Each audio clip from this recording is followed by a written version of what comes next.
Good morning students, class 9 chapter 6 आप लोग पढ़ रहे हैं लाइन एंड एंगल्स। ठीक है, तो आज हम लोग यहाँ पे जो चैप्टर 6 है आपका लाइन एंड एंगल्स, इसका एक इम्पॉर्टेंट क्वेश्चन देखेंगे। ये आर एस अग्रवाल का क्वेश्चन है। इस क्वेश्चन को आप लोग समझ करके अच्छी तरह से अपने पेन कॉपी में नोट कर लेंगे। ठीक है ना।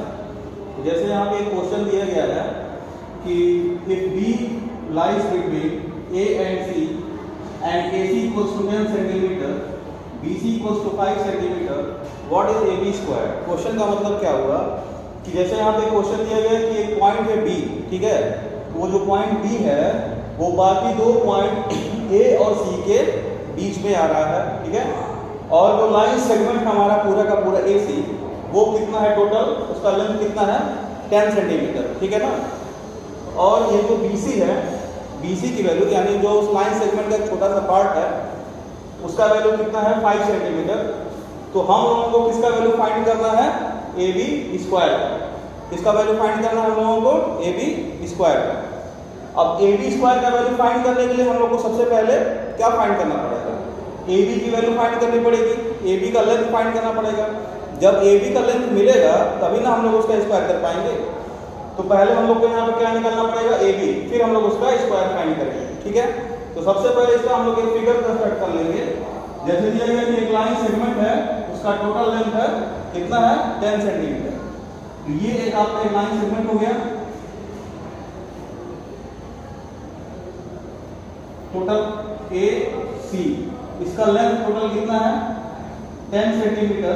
ठीक है, और क्या बोला जा रहा है कि A और C के ठीक बीच में, यानी पॉइंट A और पॉइंट C के ठीक बीच में एक और पॉइंट आ रहा है जिसका नाम क्या है B, है ना। उसके बाद क्या दिया गया है, ये जो BC है, ये जो BC वाला पार्ट है हमारा, इसका लेंथ कितना है 5 सेंटीमीटर है। ठीक है, तो हम लोगों को क्या फाइंड करना है AB स्क्वायर। अब AB का स्क्वायर निकालने से पहले हम लोग को क्या निकालना पड़ेगा AB, क्योंकि हमको AB नहीं पता है कितना होगा।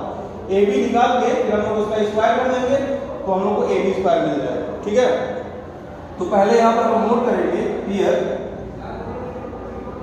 Given that point B lies between A and C। Point B किसके किसके बीच में आ रहा है, A और C के बीच में आ रहा है। AC हमारा कितना दिया गया है 10 सेंटीमीटर। अब यहाँ पर हम लोग देख सकते हैं ये जो AC है इसके दो पार्ट हैं AB और BC। इसका मतलब जाहिर सी बात है कि AC जो है किन किन पार्ट्स को आपस में ऐड करने पे मिलेगा AB और BC, यानी AB में BC इन दोनों पार्ट को हम अगर ऐड कर देते हैं तो हमको क्या मिल जाएगा AC।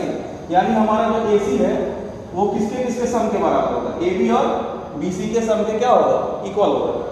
तो ये यहाँ पर हम लिख लेंगे AC equals to AB plus BC।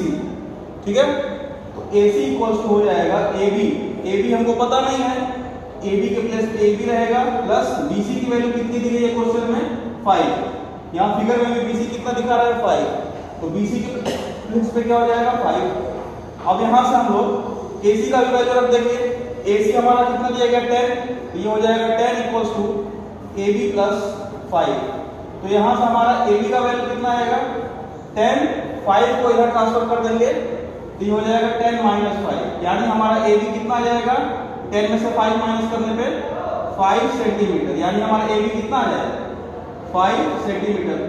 AB मिल गया हमको 5 सेंटीमीटर, लेकिन हमको क्या फाइंड करना है AB का स्क्वायर। तो अब यहाँ पर हम दोनों साइड का क्या कर देंगे स्क्वायर, तो ये हो जाएगा AB का स्क्वायर और ये हो जाएगा 5 का स्क्वायर और ये हो जाएगा 5 का स्क्वायर हमारा आएगा 25 सेंटीमीटर। यानी जो AB है वो हमारा आएगा 5 सेंटीमीटर और जो AB स्क्वायर है उसका वैल्यू कितना आ गया 25 सेंटीमीटर। तो ये हमारा आंसर हो गया। अब क्या करेंगे आप लोग इस क्वेश्चन को अपनी मैथ के नोटबुक में नोट कर लेंगे। ठीक है, समझ करके अच्छे से। Thank you.